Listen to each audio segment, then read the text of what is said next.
తదుపరి వృషభ రాశి. వృషభ రాశి వారికి ఈ వారం చాలా అనుకూలంగా ఉంది. వృత్తి ఉద్యోగాల పరంగా మంచి అవకాశాలు కలిసి వస్తాయి. ఉద్యోగం పరంగా కూడా మంచి అవకాశాలు ఉంటుంది.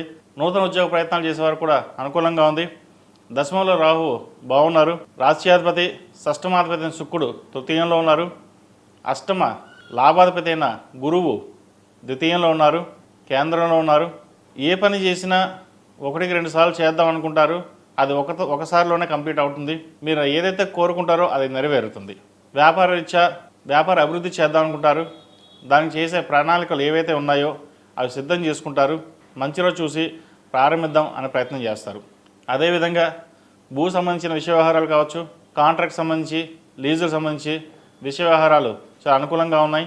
విదేశీ సంబంధించిన విషయ వ్యవహారాలు చాలా అనుకూలంగా ఉంటుంది. విదేశీ సంబంధించిన ప్రాజెక్ట్స్ మీకు చేతికి వస్తాయి. అయితే సక్రమంగా చేయగలమా లేదా అనే భావంతో ఉంటారు. ఏది భయపడకుండా మీరు చేసే కార్యక్రమాలు ఏవైతే ఉన్నాయో అది నిర్విరామంగా పూర్తి చేయండి, మంచి ఫలితాలు ఉంటాయి. అదేవిధంగా మహాలయ పక్షాలు కాబట్టి పితృ కార్యక్రమాలు ఏవైతే ఉన్నాయో అవి నిర్వర్తించండి. శుభకార్యాల ప్రస్తావన ఏదైనా ఉంటే నవరాత్రుల్లో ప్రారంభించండి, మేలు జరుగుతుంది. సహోదరి సహోదరు మధ్య ఉన్న విభేదాలు ఏవైతే ఉన్నాయో అవి తొలగిపోతాయి. బంధుత్వాన్ని మెరుగుపరచుకోవడం కోసం మీరు చేసే ప్రయత్నాలు ఏవైతే ఉన్నాయో అవి సానుకూలపడతాయి. అదేవిధంగా ఒక స్థలాన్ని అమ్మి ఇంకో చోట ఇన్వెస్ట్మెంట్ చేద్దాం అనుకుంటారు, అది ఈ వారం నెరవేరుతుంది. విద్యార్థులకు కాలం అనుకూలంగా లేదు, కొన్ని జాగ్రత్తలు తీసుకోవాల్సిన పరిస్థితి గోచరిస్తోంది.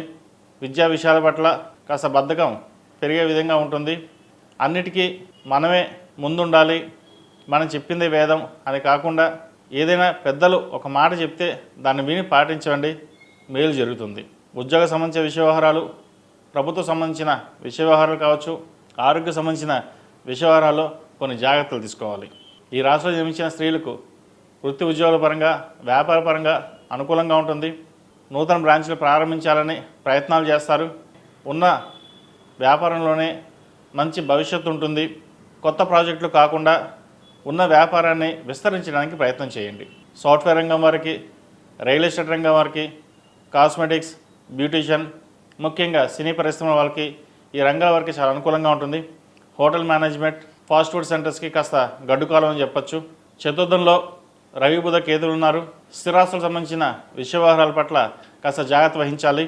ఒక స్థలాన్ని అమ్మి ఇంకో చోట ఇన్వెస్ట్మెంట్ చేద్దామనే ప్రయత్నాలు చేస్తారు, అవి కొంత సానుకూలంగా ఉండవు. సహోదరు మధ్య వాగ్వివాదాలు జరుగుతాయి, వాటి పట్ల జాగ్రత్త వహించండి. మొత్తం మీద ఈ రాశి వారికి ప్రథమార్థం కంటే ద్వితీయార్థంలో కొంత సానుకూల పరిస్థితులు గోచరిస్తోంది. ఈ రాశివారు ప్రతిరోజు ప్రతినిత్యం ఓం నమః శివాయ దీపారాధన, మంగళవారం నాడు, శుక్రవారం నాడు లక్ష్మీ తామరతో దీపారాధన చేయండి. ఏదైనా ఒక రోజు బ్రాహ్మణుడికి స్వయంపాకం ఇవ్వడం చెప్పదగిన సూచన. ఈ రాశిలో జన్మించిన వారికి కలిసి వచ్చే సంఖ్య 2, కలిసి వచ్చే రంగు తెలుపు. ఏదైనా పని మీద బయటకు వెళ్ళేటప్పుడు సోమవారం కానీ గురువారం కానీ వెళ్ళండి, మంచి ఫలితాలు సంప్రాప్తిస్తాయి. తదుపరి మిథున రాశి. మిథున రాశి వారికి ఈ వారం చాలా అనుకూలంగా ఉంది. వృత్తి ఉద్యోగాల్లో కొన్ని మార్పులు చోటు చేసుకున్నా అవి మన మంచికి అనుకోండి. ఉద్యోగ ప్రయత్నాలు ఏవైతే చేస్తున్నారో అది ఈ వారం నెరవేరుతుంది. మీరు కోరుకున్న ఉద్యోగం